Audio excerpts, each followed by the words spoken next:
주신 하나님의 말씀은 누가복음 22장 1절로 23절입니다.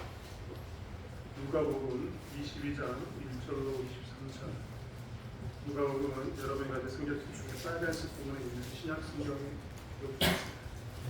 제가 가진 성경으로는 신약 성경 134페이지에 있습니다. 제가 자세히 설명하는 것을 중고등부 친구들 성경책 찾는 연습을 시키려고.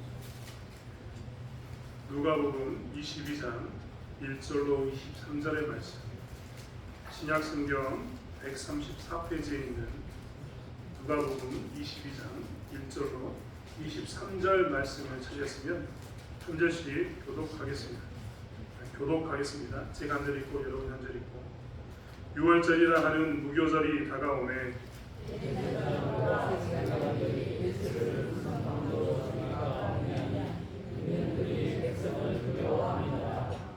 열둘 중에 하나인 가룟인이라 부르는 유다에게 사단이 들어가니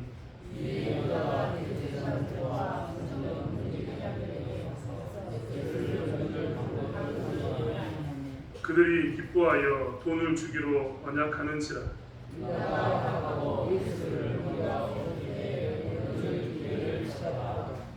유월절 양을 잡을 무교절 날이 이른지라.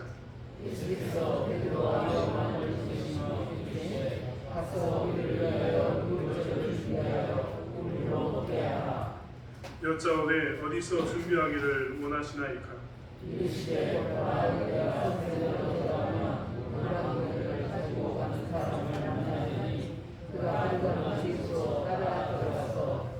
그 집 주인에게 이르되 선생님이 내게 하는 말씀이 내가 내 제자들과 함께 유월절을 먹을 객실이 어디 있느냐 하시더라 하라. 그러면 그가 자리를 가면 그 나라가는 무리니 거기서 준비하라 하시니 그들이 나가 그 하신 말씀대로 만나 유월절을 준비하니라. 이르시되 내가 고난을 받기 전에 너희와 함께 이 유월절 먹기를 원하고 원하였노라. 내가 너희에게 이르노니 이 유월절이 하나님의 나라에서 이르기까지 다시 준비하라 하시고. 이에 잔을 받으사 감사 기도하시고 이르시되 이것을 갖다가 너희끼리 나누라. 내가 너희에게 이르노니 내가 이제부터 하나님의 나라가 날 때까지 또 하나님께서 난 것을 다시 마시지 아니하시라 하시고. 또 떡을 가져 감사 기도하시고 떼어 그들에게 주시며 이르시되 이것은 너희를 위하여 주는 내 몸이라. 너희가 이를 행하여 나를 기념하라 하시고. 저녁 먹은 후에 손도 그와 같이 하여 주시되 이 잔은 내 피로 세우는 새 언약이니 곧 너희를 위하여 주신 것이라. 그러나 보라 나를 파는 자의 손이 나와 함께 상 위에 있도다. 인자들이 정착된 대로 하나 그를 파는 자들이 나와 하시리라. 함께 읽겠습니다. 그들이 서로 묻되 우리 중에서 이 일을 행할 자가 누구일까 하더라. 아멘. 8월 15일이 다가오고 있습니다. 8월 15일은 광복절입니다. 광복절이 무슨 날인지 아십니까? 가끔 제가 이렇게 엉뚱한 질문을 할 때가 있습니다. 광복절 모르는 사람이 어디 있겠습니까? 광복절의 뜻이 무엇인지는 아십니까? 이것도 엉뚱하다고 이야기하시면 할 말이 없습니다. 대부분 사람들은 광복절 하면 우리나라가 일제 압제로부터 해방되는 날, 해방하는 그날로 생각하고 있습니다. 그러면 우리는 사실 8월 15일을 해방절 이렇게 표현해야 되는데 해방절 이렇게 표현하지 않고 독립절 이렇게 표현하지 않고 광복절이다라고 표현하고 있습니다. 사실 우리나라가 암흑기를 보내다가 다시 빛이 찾아왔다. 빛광자, 회복할 복자, 절기절자를 써서 다시 빛이 찾아왔다라는 의미로 광복절이라는 의미를 씁니다. 사실 우리는 단어를 생각하면서 그냥 뜻없이 그냥 받아들일 때가 너무나 많습니다. 한국 사람이니까 당연한 것 아닙니까? 누가 광복절 이렇게 저처럼 빛이 다시 찾아왔다 설명하지 않아도 다 압니다. 제가 물어보면 제가 오히려 이상한 사람일 겁니다. 그런데 그 의미를 곰곰이 생각해 보면 광복절의 진짜 뜻을 알 수 있습니다. 광복절은 해방절도 아니고 독립절도 아닙니다. 그렇기 때문에 광복절은요, 광복절이 되면 광복절에 대한 행사에 대한 목적과 그리고 행사를 진행하는 식의 순서들이 정해집니다. 광복절, 다시 빛을 자신 시기이기 때문에 우리는 어떻게 합니까? 광복절에 맞추어서 누군가 참석해서 발표할 것인가, 누가 어떤 말을 할 것인가, 어떤 목적을 가지고 이 광복절을 보낼 것인가를 정하게 되는 겁니다. 그래서 광복절이 되면 이제 대통령이 나와가지고 혹은 국무총리가 나와서 뭐합니까? 광복절 행사를 진행합니다. 그리고 식순에 맞춰서 광복절이 쭉 진행됩니다. 그리고 광복절에는 그 행사에 맞춰서 무엇도 하냐면 광복, 즉 다시 빛을 보게 하는 그 일. 그렇기 때문에 정치범들을 사면하거나 혹은 범죄인들을 사면해서 다시 그들로 하여금 빛을 보게 하는 그런 행사를 갖습니다. 우리가 잘 알고 있는 광복절에 대한 특사가 그렇기 때문에 이루어지는 겁니다. 특별 사면이 이루어지는 날. 다 이런 의미를 가지고 광복절을 진행합니다. 7월 17일이 무슨 날이었냐? 여러분 7월 17일은 아십니까? 7월 17일은 제헌절입니다. 제헌절의 의미는 헌법이 제정되었다라는 의미거든요. 우리나라는 헌법 없는 나라로 쭉 살았습니다. 조선시대에는 무엇을 가지고 살았느냐? 군주제, 즉 임금이 다스리는 시대를 살았습니다. 헌법이 없었죠. 국법은 있었으나 헌법은 없었습니다. 또 재밌는 것은 무엇이냐면 일제시대 때에도 헌법은 있었지만 우리의 헌법이 있지 않았습니다. 일본인들의 헌법이 존재하고 있을 뿐입니다. 그래서 우리는 어떻게 하느냐? 광복 이후에 일본에부터 독립되고 난 이후에 해방된 이후에 제헌절, 즉 우리만의 헌법을 정하는 그런 날을 갖기도 했습니다. 물론 제헌절에 대해서 왈가왈부 말이 많지만 아무튼 그런 의미가 제헌절인 겁니다. 그러니까 대부분 다 이런 의미가 있는 겁니다. 만약에 광복절에 제헌절 행사를 진행했다, 즉 제헌절에 맞게 광복절을 식순을 짜거나 일을 진행하거나 그 목적에 맞는 행사를 진행했다면 그것은 잘못된 행사입니다. 바보 같은 짓인 거죠. 왜요? 광복절에는 광복절에 맞는 일들을 해야지 제헌절에 맞는 일을 해서는 안 되는 겁니다. 이게 좀 그렇다면 한번 생각해 보십시오. 광복절에 3.1운동을 했던 그 행사를 진행하겠습니까?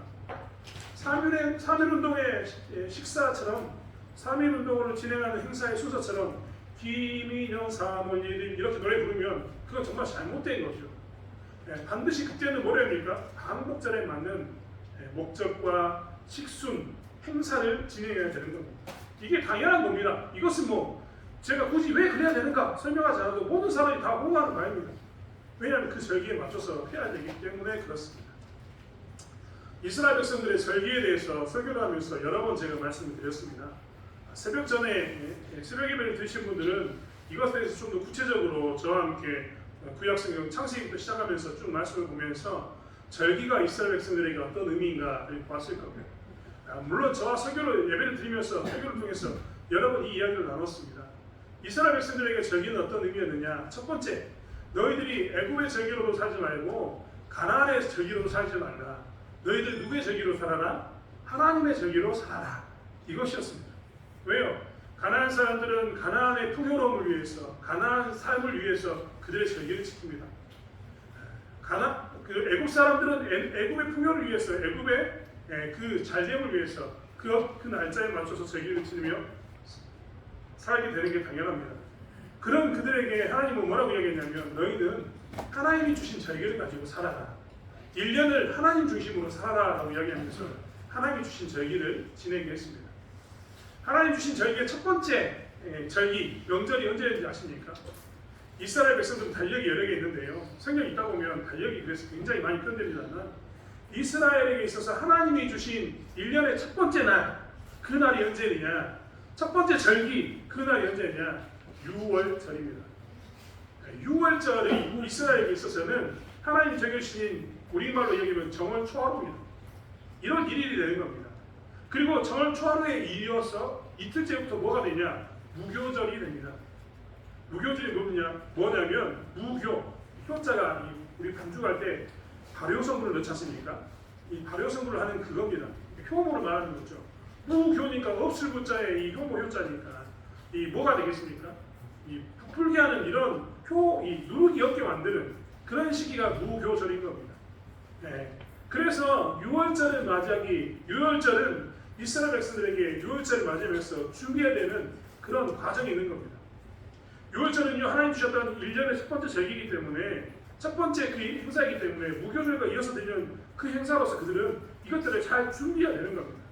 일종의 절기에 대한 식순, 절기에 대한 목적, 절기에 대한 행사, 이런 것들을 기억하면서 어떻게 해야겠구나라고 준비하는 모든 과정이 유월절 안에 들어있어야 합니다.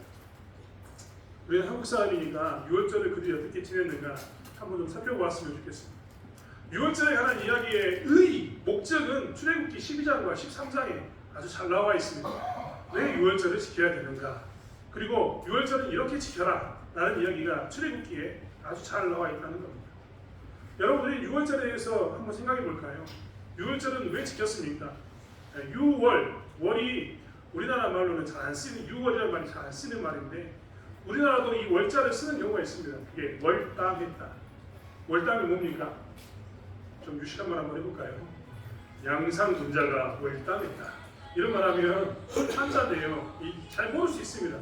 중국어 친구들 양상군자가 누군지 아십니까? 양상군자. 양상군자가 누군지 아세요? 어떤 사람들이 지칭할까요? 부동놈들을 이야기합니다. 양상, 그 당시에 집에 보면 다 위에 지붕에 이렇게 큰 나무로 받쳐놓은 그런 양이 있었는데 그 위에 올라가서 있는 사람이니까 도둑놈이죠. 그 사람이 월담을 했습니다. 월담은 무슨 뜻일까요? 담을 넘은 겁니다. 이 월자가 바로 그 담을 넘다의 월자입니다. 그럼 유월이 뭐냐면 하나님께서 넘어갔다라는 의미입니다. 말씀드렸던 것처럼 출애굽기에 보면 유월한 사건이 기록되어 있습니다. 하나님이 넘어간 사건이 기록되어 있다는 겁니다. 무엇을 넘어가느냐? 이스라엘 백성들이 애굽에 가 있을 때 포로로 노예로 살고 있는 그 시점에 하나님께 부르짖습니다. 하나님은 이제 아브라함과 했던 약속을 기억하고 때가 되었으므로 이스라엘 백성들을 가나안 땅에 옮기기 위해서 무엇을 하느냐? 이 애굽 땅에 있는 이스라엘 사람들을 가나안으로 옮기는 작업을 시작합니다. 그런데 바로가 쉽게 놔주지 않자 어떻게 하느냐? 하나님께서는 10가지 재앙을 내리십니다. 그 마지막 재앙이 뭐냐? 나일강으로 시작했던 이 재앙이 마지막에는 뭘 끝나냐면 장자의 처음 난 것의 죽음으로 끝이 납니다. 처음 난 것에 대한 죽음, 모든 태에서는 첫 번째는 다 죽는 그런 일이 애굽에 선포가 된 겁니다. 그때 하나님께서는 이스라엘 백성들에게 뭐라고 이야기하냐면 너희들은 이제 무엇을 하라고 이야기하면 가족 단위로 모여서 어린 양 혹은 어린 염소를 잡아서 그 핏값을 어떻게 하라고요? 좌우 문설주 임방에 발라라 라고 합니다. 문이 있다면 이 문에 위아래 양 옆에 이렇게 바르라는 이야기입니다. 그러면 그 재앙의 죽음이 찾아올 때 죽음이 어떻게 한다고요? 거기를 넘어가겠다. 그 지방으로 들어가지 않고 넘어가겠다라고 이야기하면서 유월절을 이야기합니다. 그때 정말 애굽에 있는 모든 사람들 좌우임방에 어린 양의 피를 바르지 않는 모든 가족의 첫 번째 것은 다 죽습니다. 그런데 이스라엘 사람들, 하나님 믿는 사람들 죽지 않습니다. 그리고 그들은 출애굽에서 가나안 땅으로 들어가게 됩니다. 엄청난 사건인 거죠. 그리고 그때를 기념해서 그들은 무엇을 해야 되느냐? 그 날들을 지키며 살았어야 했습니다. 그때는 그냥 지키는 게 아닙니다. 좀 전에 말씀드린 것처럼 6월이 끝나고 나면 바로 어떻게 됩니까? 가나안 땅으로 가기 위한 긴 여정이 시작되기 때문에 그들은 이사갈 준비, 즉 집을 나갈 준비를 다 하고 기다렸다가 어떻게 합니까? 6월절이 끝나고 난 후에 떠나는 이런 일들이 이루어지게 됩니다. 아무튼 이런 게 6월절인데요. 이런 6월절이 그들에게 그랬기 때문에 아주 중요한 일 중에 하나였습니다. 왜입니까? 애굽에서 벗어나서 가나안 땅으로 들어가는 첫 번째, 그들에게 있어서는 독립, 새로운 나라를 꿈꾸는 첫 번째 날이었기 때문에 하나님의 역사를 보는 첫 번째 날이었기 때문에 그들에게 이것은 너무나 중요했던 겁니다. 그러면 6월절에 그들은 어떻게 지켰어야 했느냐? 이것도 출애굽기 12장과 13장에 아주 잘 나와 있는데요. 뭐라고 나와 있냐면 그때 너희는 뭐라고 이야기하냐면 그때 너희는 그냥 그날을 보내지 말라라고 이야기합니다. 뭐라고 이야기했냐면 그때 너희들은 어린아이들과 함께 6월절을 함께 지켜야 되는데 그때 너희들이 무엇을 해야 되냐면 어린아이들과 함께 6월절이 가진 의미에 대해서 이야기를 나눠야 된다라고 출애굽기 12장과 13장은 쭉 기록하고 있습니다. 여러분 이스라엘 백성들의 이제 6월절은 이런 6월을 기념하면서 지키는 거죠. 지키는 방식은 어떻게 지켰냐? 어떻게 6월절을 지켰을까요? 그들은 집에서 6월절을 지켰을 확률도 있지만 대부분 6월절에는 하나님이 주신 명령이 있었습니다. 1년에 너희들이 최소한 3번은 성전에 와야 된다. 그게 뭐였습니까? 6월절, 7.7절, 수장절이었습니다. 6월절에 그들은 어디로 모이느냐? 자기 집에 모이는 것이 아니라 예루살렘 성전이 있는 성전으로 그들은 자녀들과 함께 모여서 어떻게 해야 됩니까? 6월절을 지켜야 됩니다. 긴 여행을 통해서 그들은 성전 중심으로 다 모이게 되는 겁니다. 그리고 성전 중심에 모여가지고 예배를 드릴 뿐만 아니라 또 가족 단위로 모여가지고 하나님 주셨던 말씀처럼 그들은 이야기를 나눴어야 했습니다. 이게 뭐냐면 6월절을 지키는 그들의 방식입니다.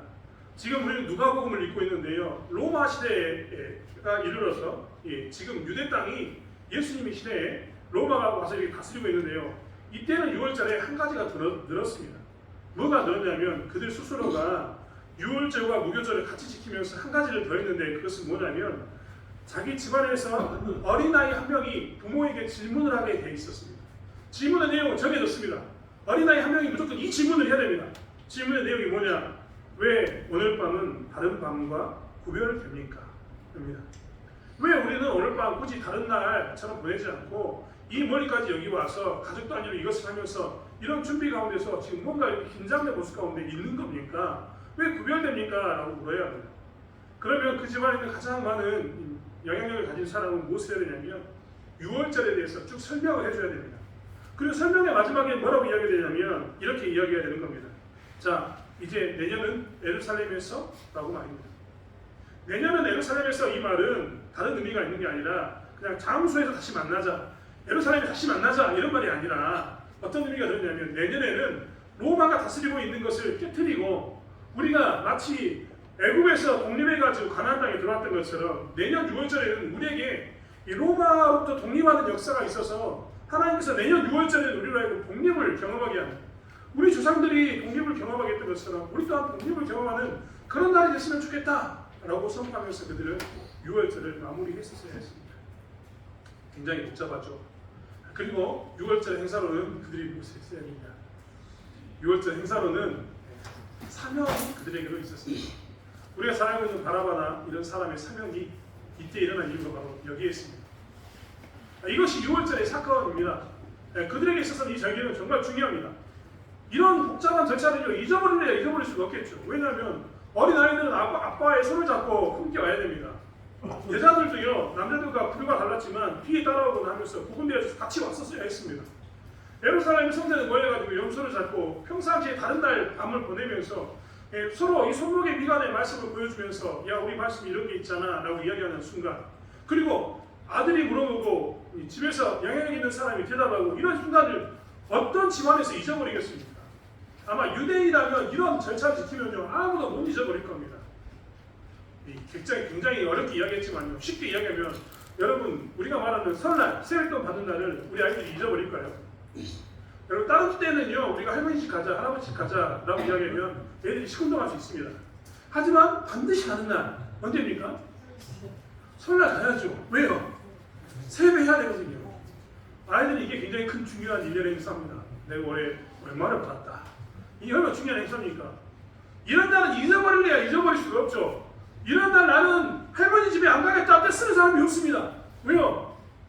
이 날은 정말 그들에게 중요한 날이니까. 즉, 이 말은 뭐냐면 모든 사람들이 힘들어 고향까지 내려가는 시간이고, 모든 아이들마저도 그날을 기억해서 지키는 날이 언제냐? 6월절인 겁니다. 6월절에 무엇을 해야 되는가? 6월절의 목적과 의미에 대해서 모르는 사람은 아무도 없습니다. 6월절은 어떤 날입니까? 구원을 기대하면서 자기들이 애국 땅에 살던 노예 생활을 청산하고 자유인이 되었던 그 기념, 그리고 이 6월절을 통해 하나님께서 얼마나 큰 은혜를 베푸셨는가, 자원문설주 임방에 피를 바른 그 집에 하나님께서 어떻게 유월했는가, 죽음을 피하게 하셨는가에 대한 이 구원의 기쁨을 자녀들과 나누는 겁니다. 그러면서 로마에게 내년에는 우리가 독립하자라는 그런 의미를 남기는 이런 날인데 어찌 잊어버리겠습니까? 그들은 이 6월절을 잊을 수 없을 뿐만 아니라 이 6월절에 맞는 그들의 삶의 방식들을 결코 놓칠 수 없는 매년의 삶을 살았습니다. 그들에게 6월절은 아주 특별한 날이었던 겁니다. 그 6월절에 예수님께서 오늘 이야기를 하고 있습니다. 6월절이라는 무교절이 다가왔습니다. 이 말은 여러분 오해하지 마십시오. 6월절과 무교절은 원래 두 개의 절기입니다. 하지만 둘이 같이 붙어있다 보니까 사람들은 자연스럽게 6월절을 같이 지키게 됩니다. 재밌죠. 제가 아는 선교사님이 책에 그렇게 기록했더라고요. 한국에서 온 선교사들이 이스라엘에서 농을 바꾸는 시기가 온다.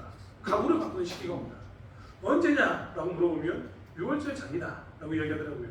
왜 그럼 6월절 전에 바꾸냐? 라고 이야기하면 이스라엘 사람들은요, 혹시 무교절에 혹시 자기 옷이 넣는 옷장이나 가구 위에 혹시 이 효모 성분이 떨어져 있을까 가구 자체를 바꿔버린다고요. 새 가구에도 바꿔버린대요. 그러니까 어떻게 해요? 한국 사람은 옳다구나, 이때 이거 가져가자 이런다는 겁니다. 그만큼 이제 이 유효절과 무교절은 가까운 절기가 되어버렸습니다. 그래서 바로바로 지키는, 이어서 지키는 절기가 된 겁니다. 그래서 6월절이라는 무교절이 다가왔다라고 이렇게 표현한 겁니다. 아무튼 이때 대제사장과 서기관들은 예수를 죽이려고 합니다. 그들은 죽이려고 궁리하고 있었는데 죽일 수 있는 방법이 없는 겁니다. 왜 방법이 없었을까요? 방법이 없는 이유는 하나밖에 없습니다. 죽일 수 있는 방법이 없어요. 왜냐하면 그 전에 예수를 죽이려고 여러 가지 노력을 했는데 안 됐던 겁니다. 첫 번째, 이들이 잘 알고 있는 말씀을 트집 잡아서 그들은 이야기하고 싶었습니다. 그런데 말씀을 예수님이 그 뜻은 이런 뜻이라고 원리 원칙을 설명하니까 그들은 할 말이 없었습니다. 심지어는 말씀뿐만 아니라 그들은 무엇을 했느냐? 말씀뿐만 아니라 무엇을 했느냐? 우리가 예배 드리다 보면 정말 다양하고 재밌는 일이 많습니다. 우리 아이들이 자는 것도요, 눈 떠라, 얘들아 눈 떠라, 그만 이제 일어나라. 보는 것은 용서가 되나 자는 것은 용서가 안 된다. 눈 떠라.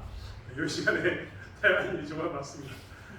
물론 전화 받는 일도 많고요, 전화벨이 울리는 일도 많습니다. 저도 이제 고령의 어머님이 계시는데요, 저분들에게 핸드폰을 진동으로 바꿔라, 이것은 기적을 바라는 것 같습니다. 왜냐하면 버튼 하나 누르는 게 굉장히 어렵거든요. 물론 이제 우리 나이 오랫동안 되신 분들은 핸드폰을 아예 꺼버리신 분들이 계십니다. 감사하죠. 하지만 그럼에도 불구하고 잘 안 되신 분들 계십니다.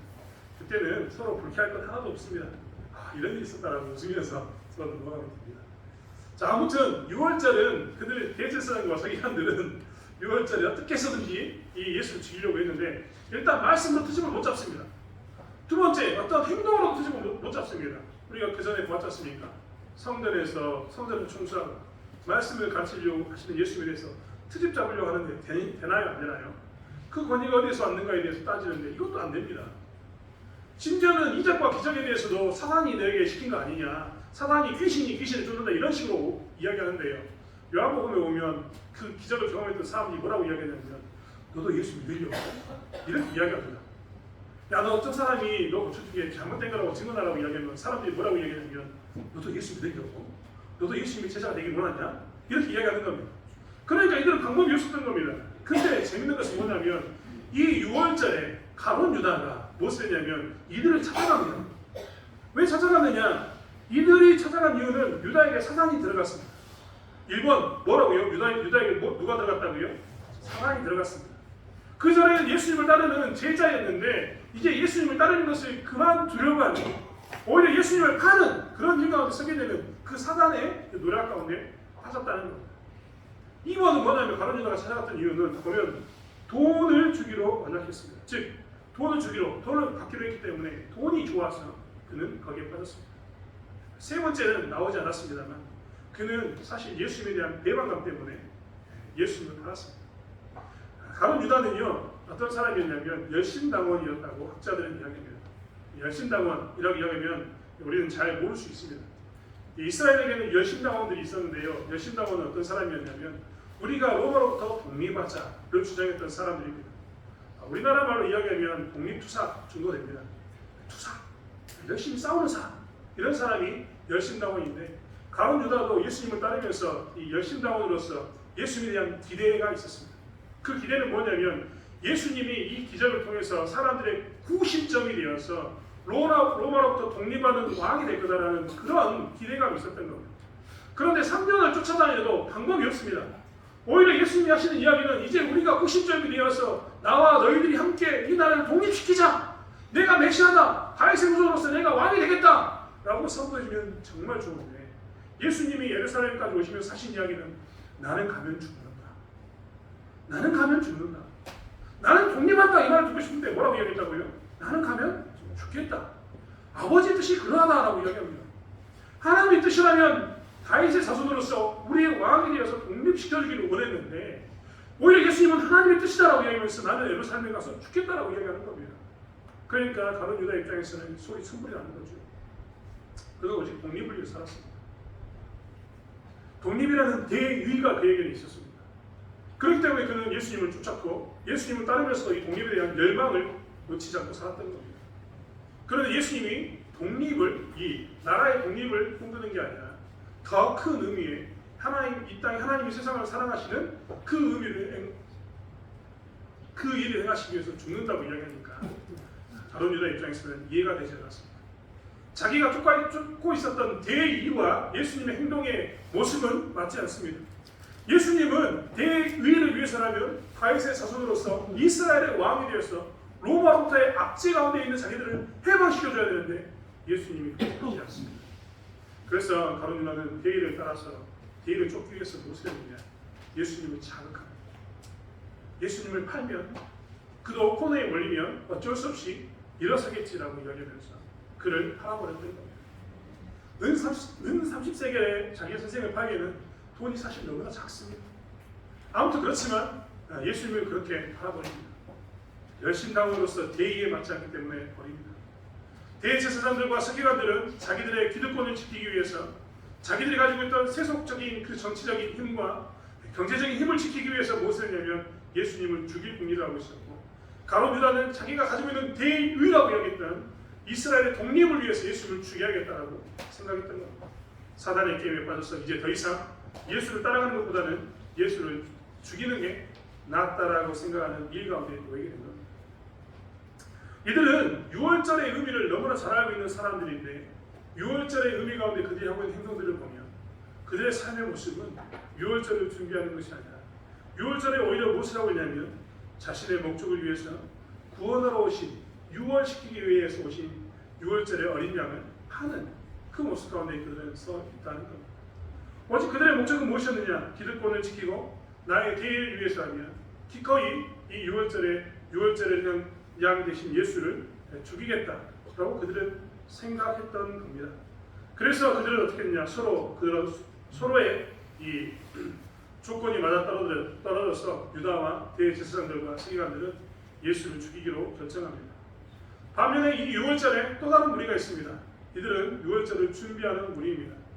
이 무리들은 무엇을 했느냐? 유월절을 준비하는데 이 유월절을 준비하는 과정이 기가 막힙니다.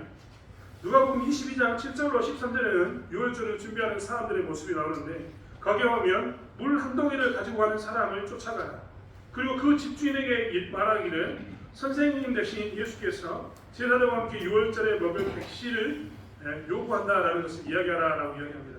정말 그렇게 이야기했더니 그가 큰 다락방을 주었습니다. 말씀대로 이루어지게 된 겁니다. 그래서 제자들은 유월절을 준비합니다.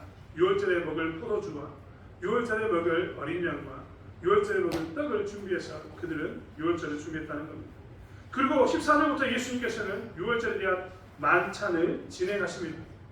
만찬을 진행하시면서 예수님께서는 뭐라고 이야기하냐면 먼저는 떡을 가지고 감사 기도하시고 떼어 제자들에게 주십니다. 그리고 너희들은 이것은 너희를 주는 내 몸이니 너희가 이를 행하여 나를 기념하라 라고 이야기합니다. 너희가 이를 행하여 나를 기념하라.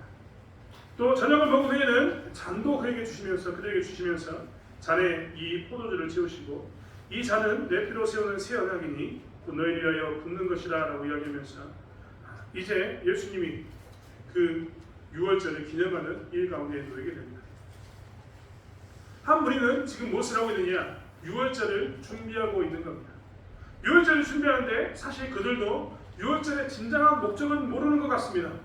왜냐하면 그들이 유월절의 진정한 목적을 알았다면 그들은 예수님을 따르지 않았을 것이기 때문입니다. 하지만 무엇이냐면 그들은 가룟 유다와 대제사장들과 서기관들과 다른 모습으로 유월절을 준비하고 기념하고 있습니다. 그리고 예수님에게 이 유월절에 대한 기념에 대한 진정한 의미를 듣게 됩니다. 훗날 이제 예수님이 승천하셔서 하늘에 올라가신 후에 제자들만 남았을 때 제자들, 즉 초대 기독교인들은 무엇을 하느냐? 예수님이 하셨던 이 만찬의 이야기를 기념하면서 무엇을 하냐면 유월절을 지키게 됩니다. 사람들은 다 유월절을 그들의 방식대로 지키는데 이들은 예수님이 하셨던 방식대로 유월절을 지키게 되었다는 겁니다. 고린도전서 5장 7절과 8절에 보면 뭐라고 나왔냐면 너희는 누룩 없는 자인데 새 덩어리가 되기 위하여 묵은 누룩을 내버리라. 우리의 유월절 양 곧 그리스도께서 희생되셨느니라. 이러므로 우리가 명절을 지키되 묵은 누룩으로도 말고 악하고 악의 참 누룩으로도 말고 누룩이 없는 오직 순전함과 진실함의 떡으로 하자라고 이야기합니다. 즉 초대교회는 이제 무엇을 하냐면 어린 양을 통해서 무교절과 유월절을 지키고 있는 모습 가운데 있었다라는 이야기입니다. 여기에 보면 이제 우리의 유월절 양 곧 그리스도께서 희생되셨다라고 이야기하면서 유월절은 어떻게 지켜야 되느냐? 오직 순전함과 진실함으로 우리가 해야 합니다. 순전함과 진실함의 떡으로 하자라고 이야기합니다. 누룩이 없는 진정한 떡을 가지고 지키자라고 이야기한다는 겁니다. 그게 누구입니까? 예수 그리스도입니다. 예수 그리스도의 주신 은혜가 가운데 우리가 유월절을 지켜야 된다라고 이야기하고 있다는 겁니다. 여러분 보십시오. 대제사장들과 서기관들과 가룟유다는 유월절을 가지고 있으면서 무엇을 하냐면 유월절에 예수를 파는 행위를 합니다. 반면에 다른 사람들은 유월절을 지키게 됩니다. 그리고 그들은 시간이 지나서 유월절의 의미를 깨닫고 어떻게 하냐면 유월절의 참된 의미를 쫓아가고 있습니다. 제가 처음에 광복절을 이야기했습니다. 광복절에 어떤 일이 있었다고요? 광복절에 맞는 목적 의의와 목적을 찾아야 되고 광복절에 맞는 식순을 해야 되고 광복절에 맞는 행사를 해야 됩니다. 이스라엘 백성들에게도 특별히 말씀 보니 이들도 무엇을 해야 되냐면 이 유월절에 무엇을 해야 되냐면 유월절을 지키는 그 목적에 맞게 행사를 진행해야 되는 것이 이 말씀을 읽는 사람들의 모습인 겁니다. 여러분 우리는 오해에서는 절대 되지 않습니다. 오늘날 우리들은 추수감사절과 맥추감사절을 지킵니다. 그리고 부활절을 지킵니다. 이 절기에 대해서 여러분 오해하시면 절대 안 됩니다. 우리는 구약의 율법을 쫓아서 절기를 지키는 게 아닙니다. 우리는 맥추절을 지킬 때 구약에는 맥추절의 의의를 가져오지만 구약에는 맥추절의 절기처럼 절기를 지키는 게 아닙니다. 우리의 삶 가운데도 보리와 밀을 수확하는 시기가 다가오니까 감사하면서 드리는 게 우리의 맥추 감사절입니다. 구약에 있는 맥추절과 다른 겁니다. 절기를 지키는 게 아니에요. 우리가 가을에 지키는 추수 감사절도 구약에 있는 수장절을 우리가 지키는 게 아닙니다. 구약에 과일을 따면서 지켰던 수장절이 있었는데 우리는 그것을 지키는 게 아니라 그 의미는 그대로 가져오지만 우리는 우리에게 주신 하나님이 주신 복식을 저장하는 것, 이것을 가지고 감사하면서 추수감사절을 지킵니다. 이것은 절기가 절대 아닙니다. 어떤 사람이 그런 이야기 한다니까요. 우리나라의 어떤 이단이 그런 이야기 합니다. 뭘 이야기하냐면 너희들은 맥추절도 지키고 추수감사절도 지키면서 왜 유월절을 안 지키냐 이런 말을 합니다. 그거는 말씀을 잘 모르는 사람인 거죠. 그렇다면 우리가 한번 생각해 봐야 합니다. 초대 기독교인들은요 유월절에 오면 무엇을 했다고요? 유월절에 맞는 그 목적과 의의와 식순과 행사를 했다는 겁니다. 초대 교인들은 뭘 했을까요? 아까 얘기했던 것처럼 먼저는 예수님이 이 유월절에 우리에게 뭘 했는가? 유월절에 우리에게 주셨던 새로운 말씀, 이 유월절의 의미가 참된 의미가 무엇인가를 그들이 기념했다니까요. 그래서 고린도 전서 5장 7절처럼 8절처럼 우리에게 유월절의 양이 왔다. 우리는 묵은 누룩을 하는 게 아니라 이제 순전함과 진실함을 떡으로 한다. 이런 의미를 이야기했던 겁니다. 즉 이제 우리는 유월절을 지키지 않고 뭘 지킨다? 예수님이 하셨던 성만찬을 지킨다. 그래서 고린도전서 11장에 가면 다시 성만찬에 대해서 이야기합니다. 그렇기 때문에 그들은 이제 다른 사람들은 유월절을 지킬 때 그들은 뭘 지켰을 것 같습니까? 유월절에 나가면 우리는 성만찬식을 해야지. 이렇게 생각하게 된 겁니다. 성만찬식을 하면서 그들은 뭘 생각했냐면 그럼 순서는 어떻게 해야 될까? 그때 우리 뭘 나눠야 됩니까? 먼저는 떡을 나눠야죠. 두 번째 뭘 해야 됩니까? 뭐랍니까? 잔을 나눠야죠. 왜요? 예수님이 그것을 기념하라고 했습니다.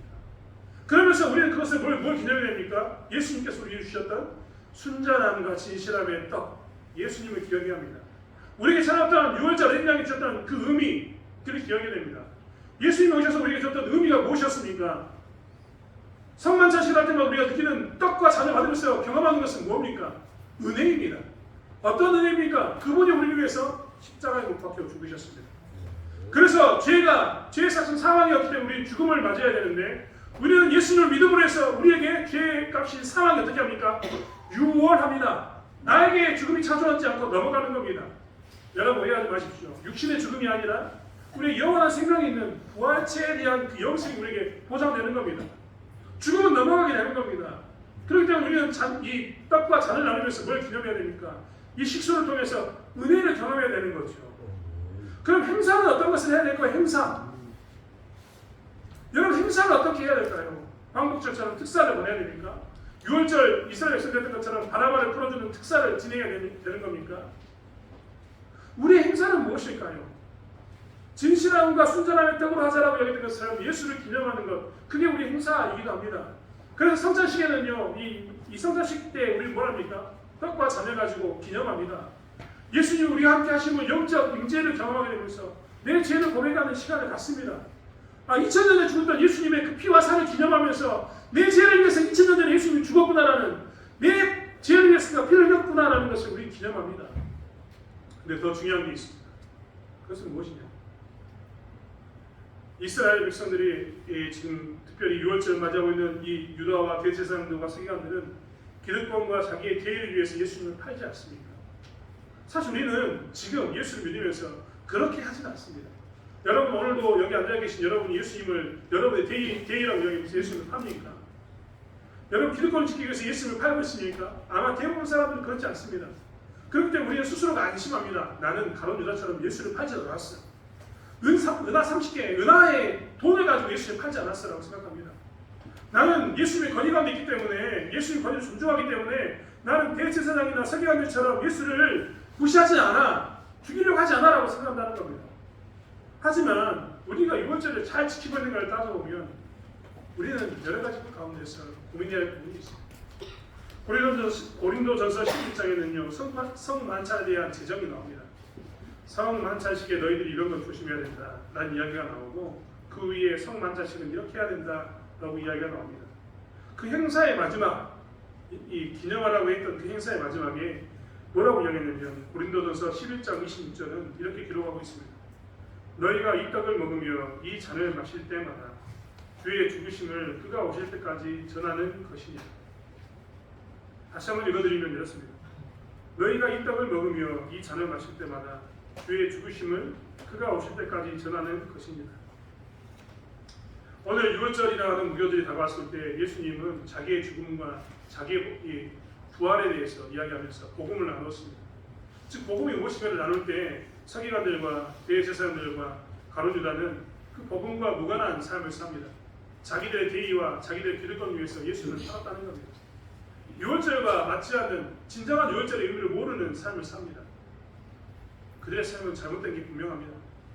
하지만 우리가 6월절을 지키고 오늘날 6월절을 지키지 않지만 성만찬을 지키는 우리가, 6월절의 어린 양인 예수 그리스도에 대해 참다운 의미를 아는 우리가, 6월이라고 했던 죽음이 우리 뒤에 넘어가는 이 죄의 싹슨 사망인데 우리가 사망으로부터 자유한 우리가, 예수님 피값으로 자유한 우리가 과연 이 성만식 6월절을 위했던 6월절을 지키지 않지만 이 기념하라고 했던 이 기념을 제대로 기념하는가를 따져본다면 우리는 제대로 기념하는가에 대해서 사실 부끄러운 모습이기 때문에 그렇습니다. 많은 사람들이, 오늘 많은 교회에 있는 사람들이 가지고 있는 생각은 내가 오늘 성만찬식에 참여했고 내가 잔과 내가 그 떡을 가지고 기념했으니 그것이 옳다라고 이야기합니다.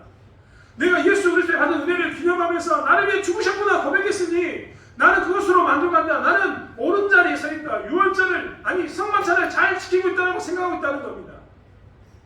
하지만 초대교회는 그 성만찬식을 기념하면서 마지막에 항상 뭐라고 이야기했냐면 이렇게 이야기했다는 겁니다. 너희가 이 떡을 먹으며 이 잔을 마실 때마다 주의 죽으심을 그가 오실 때까지 전하는 것이다.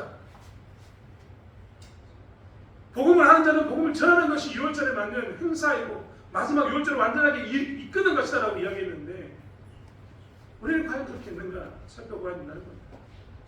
많은 사람들이요 광복절에 휴가니까 광복절에 쉬는 날이니까 좋다 이렇게 하면서 광복절을 그냥 즐기는 그 날로만 즐깁니다. 그 의미를 기억하지 않고 즐긴다는 겁니다. 그것은 광복절을 잘못 이해하고 있는 겁니다. 성만찬식이라고 이야기, 6월절을 지키지 않지만 성만찬식이라고 이야기하는 이 성만찬식을 이 6월에 대한 예수님이 나를 위해서 죽었다는 이 사건을 기념하는, 그리고 그것에 대한 죄의 값이 내 위로 넘어갔다는 2월의 기쁨을 아는 우리들이 6월절을 죄의 값이 내게 있는데 이것이 내가 죄의 사함을 받았다는 것으로만 그치고 내가 죄 용서를 받았구나라는 것으로만 끝나버린다면 사실 우리 위한 유월절은 잘못된 모습의 유월절이라는 거예요. 왜 그렇습니까? 유월절의 진정한 목적이 그 떡을 먹으며 잔을 마실 때마다 주의 죽으심을 그가 오실 때까지 전하는 것을 지키지 않기 때문에 그렇습니다. 우리는 가룟 유다 같지 않다, 대제사장 같지 않다, 서기관들 같지 않다라고 이야기합니다. 우리는 그런 모양으로 살고 있지는 않지만 한편으로는 우리 또한 그들과 다를 바가 없습니다. 왜 다를 바가 없느냐? 유월절에 했던 이 마지막 주의 죽으심을 그가 오실 때까지 전하는 이 행위를 우리가 하고 있지 않기 때문에 그렇습니다. 어떤 때는 힘드니까 안 합니다. 아니 주님의 복음을 전하면 들어야지 해먹지, 들어야지. 전에도 안 듣는데 내가 뭐하러 합니까? 라고 얘기하면서 우리는 포기해버립니다. 내가 생각해도 개인적으로 여러 번 했고 반복적으로 했으니까 내가 전한 복음은 이것이면 충분합니다라고 생각합니다만 예수님의 말씀은 뭡니까? 이 떡을 먹으면 이 잔을 마실 때마다 매년 그때가 차오면 너희들 1년에 최소한 2번씩 성찬식을 하게 되는데 그때가 차오면 그때마다 1년에 최소한 2번은 뭘 해야 되는 겁니까? 나는 복음을 다시 전하고 다시 전해야 되는 겁니다. 그리고 주님이 오시는 그날까지 나는 뭘 해야 합니까? 이 주의 죽으심의 6월의 이 사건을 이야기하고 살아야 되는 겁니다. 내가 그것을 해가지 않고 살았다면 나는 대제사장, 서기관들, 가룟 유다와 다를 바가 없는 사람이 되는 겁니다. 우리는 너무나 편안하게 우리가 유월절 지켰다, 성만찬식에 참여했다, 내가 내 죄를 돌아보니 나는 부끄러움이 없다라는 그것으로만 이야기합니다. 나는 충분히 헌금을 했고 충분히 성경과 충분히 봉사했다, 이것으로 나는 성찬식에 참여할 수 있다라고 이야기합니다. 나는 교회가 당회가 내리는 7일을 받지 않아서 수찬 정지를 당하지 않았기 때문에 성찬에 참여할 수 있다, 이것에 만족하고 사는데 과연 그것이 진정한 유월의 의미냐? 이거입니다. 가룟 유다는 3년 동안 따라다녔지만 그의 뜻과 맞지 않기 때문에 예수를 버립니다. 유월의 참다운 의미를 모르고 넘어갑니다. 대제사장과 서기관들도 그들이 일평생 하나님의 말씀을 그들로부터 인해서 선포된다고 이야기했고 말씀을 지키는 자라고 이야기했지만 그들도 참다운 유월의 의미를 모릅니다. 그런데 오늘날 예수를 믿고 구원받았다고 이야기하는 우리들이 이 참다운 유월의 의미를 잊어버리고 살 때가 너무나 많다는 겁니다. 지금도 우리는 성찬식을 할 때마다 그의 잔을 받고 떡을 받을 때마다 나의 가족에게 복음을 전해야 되고 네 이웃에게 복음을 전해야 되고 믿지 않는 그에게 그때마다 전해야 되는데 우리 스스로가 한계를 청하고 충분하다 이만큼 했으면 됐다라고 이야기하면서 전하지 않는 어리석음을 변하고 있다는 겁니다. 그 사람뿐만 아니라 다른 사람에게도 복음을 나누고 전해야 되는데 하지 않는다는 겁니다. 힘들고 지치고 피곤하니까 하지 않습니다. 하지만 우리는 알아야 합니다. 우리가 가룟 유다의 이 결탁을 비난하거나 대제사장들과 서기관들을 비난하기 전에 우리는 이 6월의 진정한 의미를 잘 지키고 있는지 생각해 보아야 한다는 것입니다. 그리고 다시 한번 우리 주변에 있는 사람들에게 복음을 전하고 예수를 나누는 이 6월의 기쁨을 나누는 이 삶을 사는 것이 우리의 모습이어야 될 것을 놓치지 않기를 원합니다. 여러분, 예수에 가장 가까이 있었던 사람이 예수를 모르고 죽습니다. 오늘 성경을 표현하면 인자는 이미 작정된 대로 가더니와 그를 파는 그 사람에게는 화가 있으리라라고 여겼던 그 일들을 예수에 가장 가까이 있었던 사람들이 경험하게 됩니다. 다시 한번 우리가 우리의 삶을 되돌아보면서 우리는 어떤 삶을 살고 있는가? 진정한 6월의 의미를 경험하고 살고 있는가? 그리고 내가 진정한 은혜를 누리고 살고 있는가? 나의 6월에 대한 이 기념하는 것은 진짜 6월을 온전히 기념하고 있는가를 살펴보는 저와 여러분이 되기 바랍니다. 그리고 우리가 할 수 있는 대로 나의 남편에게, 나의 아내에게, 나의 자녀들에게, 나의 이웃들에게 주님이 주시는 그 은혜에 따라서 이 6월의 기쁨을 죄가 나에게 사망을 가져왔으나 예수님이 나의 죄값을 치름으로 내가 이제 자유인이 되었음을 나누는 삶을 살아가는 저와 여러분이 되길 원합니다. 이것이 진정한 6월에 있을 삶이라는 것을 기억하는 저와 여러분이 되길 원합니다. 기도하겠습니다. 하나님, 마지막에 예루살렘 성전에서 6월절을 지키는 예수님의 마음은 어땠을까요? 6월절의 어린 양으로서 이제 그는 이 마지막 만찬 후에 십자가에 못 박히게 됩니다. 그런데 그때에도 6월의 진정한 의미를 모르는 사람들이 가까운 곳에 존재합니다. 어떤 사람은 6월을 준비하면서 6월에 동참하지만 많은 사람들이 6월을 모르고 예수님을 죽이는 일 가운데 동참하게 됩니다. 하나님, 우리는 이 땅에 살면서 내가 예수를 믿고 구원받았으니 만족한다라는 삶을 살고 있지는 않습니까? 하나님, 내가 구원받았으니 그것으로 족하다라는 삶을 살고 있지는 않습니까? 그렇다면 우리가 다시 한번 6월의 진정한 목적을 찾아보기로 합니다. 6월의 떤 진정한 목적은 구원이 나에게만 머무르는 것이 아니라 나를 통해서 그들에게 흘러가고 주변에게 흘러가는 것이 진정한 목적입니다. 주의 죽으심을 그가 오실 때까지 전하는 것이 6월의 진정한 목적인데 우리는 무엇을 기념하고 있는지 우리의 삶을 살펴보기로 합니다. 그리고 다시 한번 우리가 힘을 내어서 우리의 다음 세대에게, 우리의 가족에게, 우리 남편과 우리 아내에게 복음을 전하고 6월을 나누는 기쁨 가운데 가는 저의 삶이 될 수 있도록 붙잡아 주실 줄 믿습니다. 하나님, 다음번 찾아오는 성만자식에는 진정한 6월의 기쁨을 함께 나눌 수 있는 그 사람을 만들 수 있도록 우리에게 다시 한번 은혜 주시고 복음을 전할 수 있는 성령의 충만함을 허락하여 주시옵소서.